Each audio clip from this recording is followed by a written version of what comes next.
Bonjour tout le monde, j'espère que vous allez bien. Ce matin, je vais vous parler d'un dossier que je pousse depuis quelques jours, la colocation en HLM. Vous ne serez pas trop surpris. D'abord, je veux remercier la ministre Duranceau de son ouverture. On a une rencontre de travail cet après-midi. Moi, j'arrive là vraiment en mode de collaboration. Je veux essayer de répéter et voir ce qu'on a réussi à faire l'année passée au projet de loi 65 en logement, là où on a été capable de travailler ensemble, main dans la main, mes collègues de Sherbrooke là, et de Laurier-Dorion avec la ministre pour avoir un gain pour les Québécois et Québécoises face à la crise du logement. Le 1er juillet s'en vient, puis il y a quelques centaines de personnes qu'on pourrait sauver avec cette proposition-là. J'ai par ailleurs eu plusieurs discussions dans les derniers jours avec des élus municipaux qui appuient la proposition, nommément Catherine Fournier à Longueuil, qui est d'accord avec la proposition, Evelyne Baudin à Sherbrooke qui est aussi d'accord avec la proposition. J'ai parlé avec Benoît Doré et son équipe aussi là, à la Ville de Montréal. Fait qu'il y a de l'ouverture là, sur le terrain. C'est évidemment quelque chose qui est porté par la Fédération des locataires en HLM depuis quelques temps. Là, il y a un momentum, il y a un alignement des astres, là, si je peux dire. Les gens se mobilisent pour cette question-là. Donc, je pense qu'on peut faire un bout de chemin ensemble et c'est ce que je souhaite de ma rencontre là, pour laquelle j'arrive vraiment en mode collaboration. Puis je veux remercier les différents élus qui me répondent, là, qui répondent vite quand même à la proposition puis à ma demande de main tendue, puis qui, pour l'instant, du moins, là, ceux que j'ai contactés sont particulièrement ouverts à la proposition. Je pense qu'on pourrait faire la différence dans la vie de plusieurs personnes. Donc, voilà. Accepte votre main tendue. Ça passerait par voie de règlement, selon ce que je comprends, ces modifications-là. Est-ce que ce serait en vigueur à partir de quand ou plus tôt? Est-ce que ce serait en vigueur donc dès cet été pour le 1er juillet? C'est des discussions que je vais avoir avec elle. C'est effectivement réglementaire, fait qu'on n'a pas besoin de passer par projet de loi. C'est une modification au règlement. La ministre a la juridiction puis le pouvoir de le faire. Après, moi, je vais arriver là. Évidemment, j'ai le 1er juillet en tête, mais pour moi, c'est pas sine qua non, là, dans le sens où ça peut arriver le plus vite possible. Il y a des enjeux. Je veux dire, c'est un dossier qui est quand même pas si simple. C'est pas pour rien qu'on n'y est pas encore parvenu. Il y a la question de qu'est-ce qui se passe quand, par exemple, des colocs ne s'entendent pas. Hein? N'importe qui ici peut-être été déjà en colocation. Il arrivait qu'il y avait des tensions en des colocs. Comment on va gérer ça? Bon, moi, j'ai répondu à la ministre que... Je vais répondre à la ministre, en fait, puis j'ai répondu en période de questions que ça arrive aussi dans des couples. Hein? Des couples se séparent aussi, puis il faut qu'on ait des propositions, puis de la façon où ça fonctionne, ils vont trouver un terrain d'entente, puis s'ils ne le trouvent pas, il y aura des mécanismes de règlement. Est-ce qu'on va offrir un avantage, un incitatif financier pour que les familles qui sont actuellement en logement où il y a une chambre soient portées à la colocation? C'est des choses qu'il faut qu'on évalue sérieusement. Moi, je vais faire les choses comme il faut. Puis vraiment, là, on va être en mode rencontre de travail. Fait que je me fixe pas un objectif. Évidemment, M. Desrosiers, j'ai le 1er juillet en tête parce qu'il y a des gens qui perdent leur logement au 1er juillet. Je me dis, si on pouvait viser cet objectif commun-là ensemble, tant mieux. Mais on va se le dire, là, si ça arrive le 15 juillet ou le 1er août, je ne serais pas déçu pour autant. Pensez-vous qu'on est prêt au 1er juillet ou à tous les ans, comment vous anticipez cette année? C'est difficile le 1er juillet au Québec, puis en circonscription, beaucoup de citoyens nous contactent. On collabore de manière très étroite avec nos comités de logement, là, qui sont ceux qui directement réfèrent puis font de la recherche pour des gens, mais la détresse est grande. La détresse, elle existe. Il y a plusieurs familles qui ne sont pas certains d'où ils vont pouvoir aller. Il manque cruellement de logement social au Québec. Il manque cruellement de logement, point, là, mais du logement social et abordable, il en manque. Puis moi, dans les dernières semaines, j'ai discuté avec beaucoup de monde qui faisait l'objet de hausses abusives, là, du 20-25 de hausse de loyer sans aucune justification, qui, évidemment, vont essayer de faire valoir leurs droits, mais c'est pas toujours simple, c'est pas toujours facile. Donc, évidemment, vous les connaissez, là, les propositions de Québec solidaire. Je ne vais pas faire le laïus au complet aujourd'hui. Ce que je fais, c'est que, par contre, j'apporte une nouvelle proposition quand même dans notre éventail de propositions qui est à coût nul. La ministre le saluait aussi en période de questions. On pourrait, avec la colocation, il y a des chambres qui existent, là, qui sont libres. Fait qu'on pourrait leur donner un logement sans nécessairement beaucoup plus de sous. Puis ça, c'est une proposition qui, je pense, pourrait être mise de l'avant rapidement.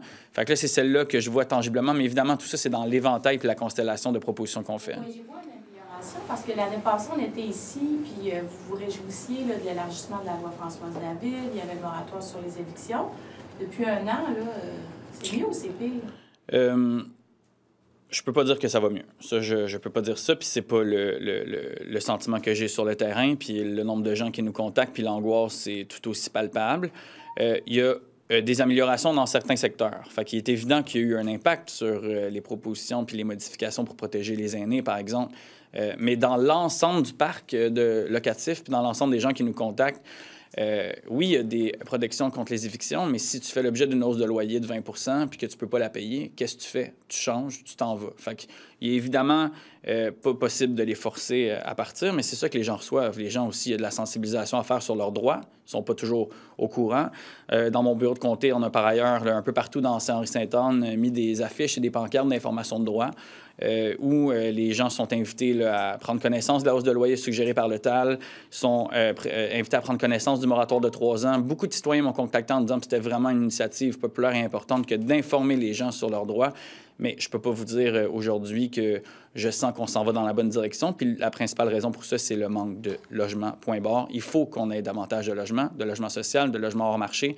Puis tant qu'on aura une énorme pénurie, puis tant que les logements ne sortiront pas de terre le plus vite possible, ça ne sera pas possible d'améliorer la situation. Il y a une grève sur la construction résidentielle, en plus, en ce moment, M. Clich-Rivard. C'est rien pour aider la situation. Est-ce que ça vous préoccupe, cette grève-là? En même temps, vous êtes le Parti des travailleurs. Ça me préoccupe. Ce que je comprends, par contre, c'est qu'ils ont dans leur régime spécifique, ils peuvent continuer de travailler. Là, donc, je ne sais pas quel impact ça aura actuellement.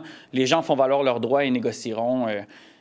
Mais évidemment que moi, je souhaite un règlement le plus vite possible pour qu'il y ait le moins d'impact possible. On ne peut pas se permettre vraiment d'être à la traîne. Est-ce que le ministre doit déclencher un processus d'arbitrage? Doit-tu nommer quelqu'un? Est-ce qu'il doit utiliser des mécanismes pour essayer de régler ça le plus rapidement possible?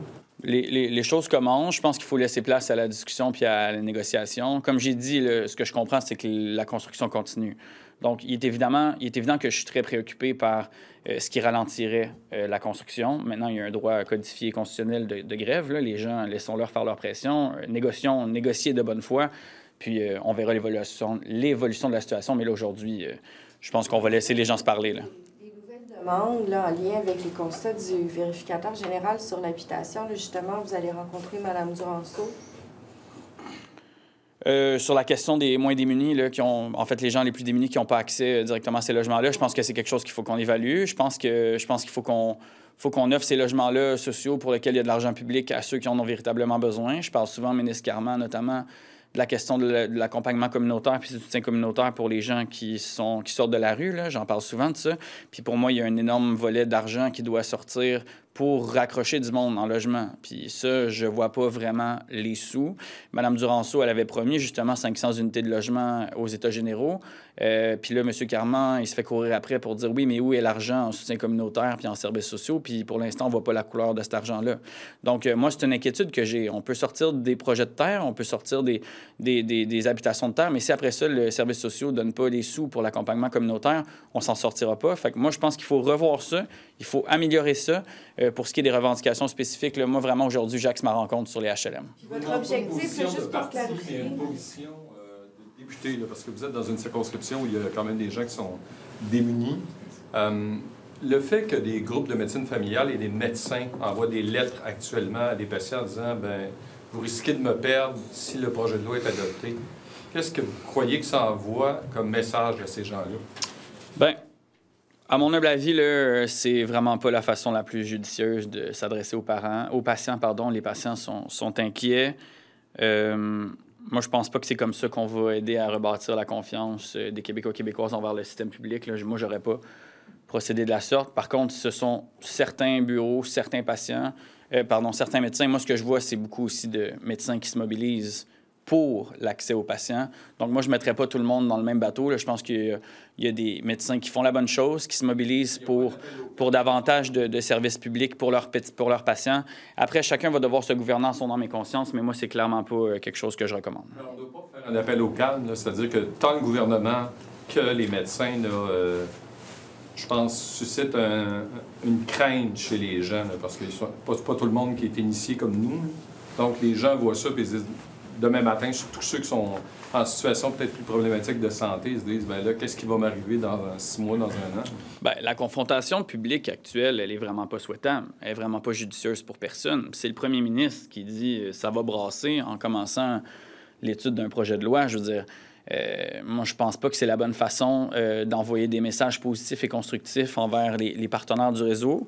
Qu'on se le tienne pour dit, on est d'accord sur les failles du projet de loi 106, mais Québec solidaire reste en faveur de mettre fin au privé et puis de ramener tous les médecins dans le réseau public. Là. Je veux dire, c'est ça le fondement de notre proposition, de salarier les médecins omnis en mettant fin à leur incorporation, ce qui passe notamment par le réseau CLSC. Je veux dire, il y a des affaires sur lesquelles, effectivement, nous non plus, on ne s'entend pas avec les médecins. Ce qui est de la proposition 106, nous, on ne pense pas que ça va améliorer la qualité des soins, comme l'histoire de Santé Québec, où on n'a finalement pas eu davantage d'accès à des services. Ce qui est sûr, c'est que la négociation entre les médecins et le ministre Dubé, là, c'est à la place publique, à grands coups de bâillon, pas de bâillon. Il n'y a personne au Québec qui gagne de ça. Moi, je les invite effectivement à trouver une issue le plus vite possible pour qu'on améliore l'accès aux soins de santé puis les soins aux patients au Québec. Les QS n'a pas un peu ramolli sa position par rapport aux médecins si on compare à ce que ça a déjà été, où QS était à l'avant pour réclamer qu'on coupe de façon substantielle dans leur rémunération. Tout ça, comment expliquer cette espèce de virage plus proche des médecins? Il n'y a pas de virage plus proche des médecins. Un virage, qui c'est pas un virage, c'est une bataille pour les patients. Puis ça, c'est sérieux, puis ça, c'est clair. Les plus vulnérables, là, ça prend plus de temps. Les soigner, les guérir. Moi, je les vois, là, ces gens-là, dans mon bureau de circo, puis un peu partout. C'est pas en 10 minutes qu'on peut régler leurs problèmes. Puis là, si on met la rémunération axée sur les objectifs de performance, qui fait en sorte qu'on pose pas les bonnes questions, qu'on n'a pas le temps, puis qu'on rate des diagnostics, les patients sont inquiets. Le comité des usagers, par ailleurs, est inquiet. On a tous et toutes lu la lettre aujourd'hui. On n'est pas différents sur nos positions, on les ramène dans le public. Combien de fois Vincent Marissal a dénoncé la désaffiliation puis le caractère privé de l'ensemble de ce qui se passe au réseau de la médecine, là. Vincent ne cesse de dire qu'il faut ramener tout ce monde-là, puis je suis absolument d'accord avec lui, dans le réseau public. Il faut qu'on ait un réseau CLSC qui fonctionne. Il faut ramener les omnis dans le réseau CLSC. Il faut arrêter l'incorporation des médecins. Pour ça, on n'a jamais changé de position. Maintenant, est-ce qu'ensemble, on est d'accord que le projet de loi 106 ne va pas améliorer l'accès aux patients puis la qualité des soins? Bien sûr, mais mettons pas tout dans le même panier, là. Il y a des graves tensions, puis elles existent, mais on ferait ça de manière collaborative et non pas sur la place publique à couteau tiré avec un premier ministre qui dit en partant ça va brasser avant même que les discussions aient commencé. Est-ce que vous êtes rassuré par la façon dont se comporte le juge Galland ou de la façon dont se déroulent les travaux? Bien, je maintiens mes a priori d'inquiétude sur le conflit, en fait l'apparence de conflit d'intérêts, puis les sondages sur la perception des Québécois et Québécoises me le confirment, qu'effectivement les Québécois et Québécoises sont incertains disons, de qui chapeaute la dite commission, puis des acteurs en dessous, là, notamment des gens qui ont lien avec le gouvernement. Moi, j'ai rien vu actuellement de conclusion, là. Ce qu'on entend, c'est le travail entre le procureur puis des témoins. Je devine bien que M. Galland va suivre la preuve puis ce qui a été entendu. Je n'ai pas de doute là-dessus. Maintenant, on va voir ce qu'il y a dans ce rapport-là, puis je vais le juger à sa face même. Moi, chaque jour que j'entends ces révélations-là, je suis absolument choqué. Je pense que les Québécois et Québécoises sont absolument choqués. J'espère que l'UPAC écoute attentivement à tous les jours l'ensemble des témoignages, parce que pour moi, là, chaque jour, ce qui est révélé là m'inquiète au plus haut point. Et de penser qu'on a considéré aller piger dans le fond des victimes, là, ça me choque. Je ne conçoit pas qu'on puisse se dire qu'on va ramasser ou essayer de cacher ou qu'on aurait essayé de cacher un fiasco comme tel en utilisant l'argent qui se destine aux victimes. Pour moi, ça, c'est rajouter l'insulte à l'injure. À chaque jour que j'apprends des révélations sur sa clique, je tombe en bas de ma chaise. Je pense que les Québécois et Québécoises aussi. Et la question demeure, où étaient les ministres caquistes? Où était M. Bonnardel? Où était Mme Guilbeault? Comment ça se fait qu'aujourd'hui, on apprend ça au grand jour, puis eux autres ne savaient pas ça? Il y avait des dépassements de centaines de millions. Eux autres, ils ne savaient pas ça. Il y a du monde qui passait d'une facture de 80$ à 300 quelques sur la même facture, puis eux autres ne savaient pas ça. Voyons donc. Ils ont des comptes à rendre, ils ont des questions à donner. Et moi, j'invite la commission à les entendre le plus vite possible. Les Québécois et les Québécoises, là, leurs élus, ceux qui sont imputables, ce sont les deux ministres. Il y avait Kerr, qui n'est plus. Finalement, à chaque jour qu'on avance dans cette affaire-là, on réalise que ce n'est pas le ministre Kerr lui seul dans cette affaire-là, mais que Bonnardel et Guilbeault sont tout à fait imputables et responsables, qu'on les entende le plus vite possible à la commission Galland. Quand vous dites sur le fonds d'indemnisation, le fait qu'on ait réfléchi à cette option-là, qu'est-ce que ça dit sur l'organisation?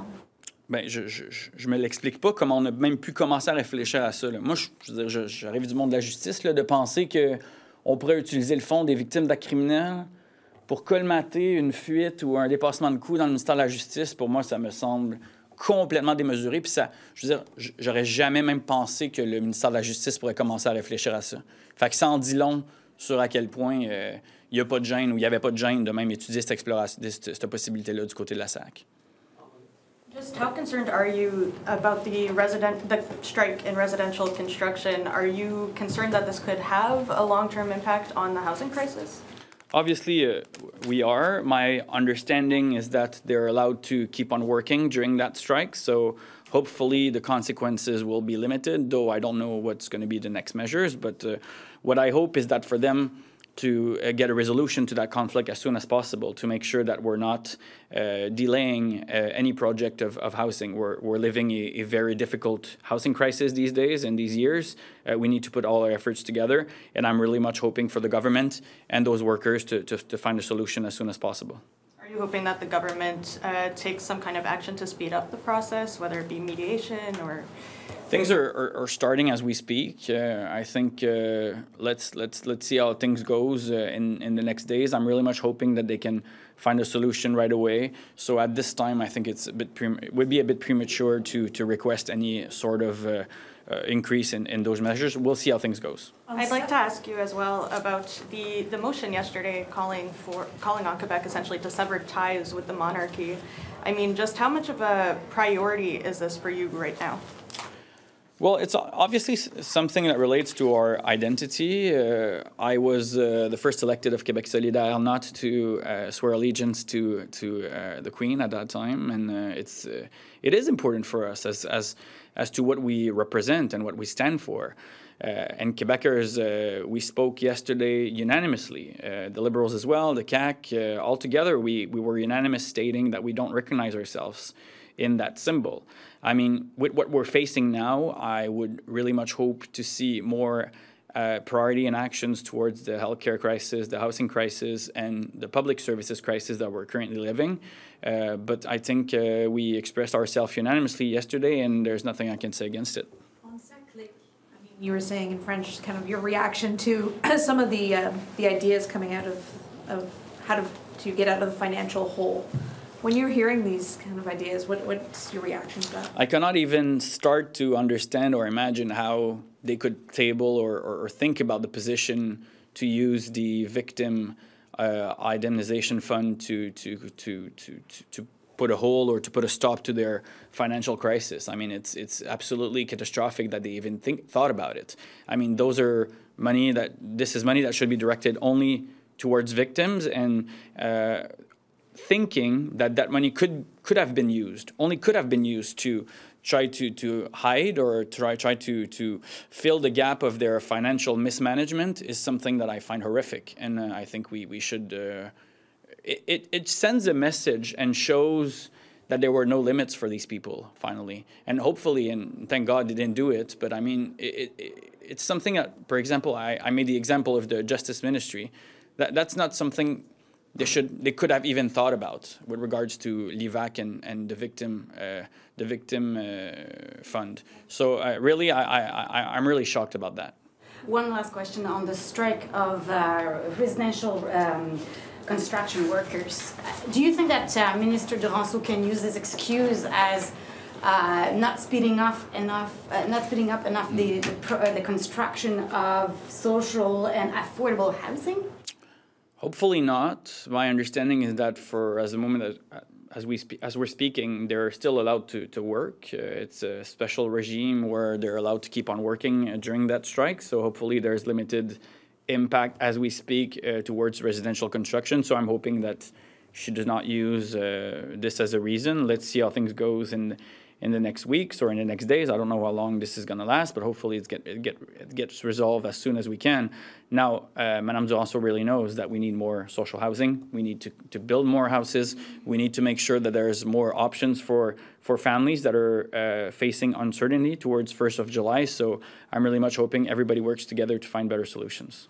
Thank you. Merci.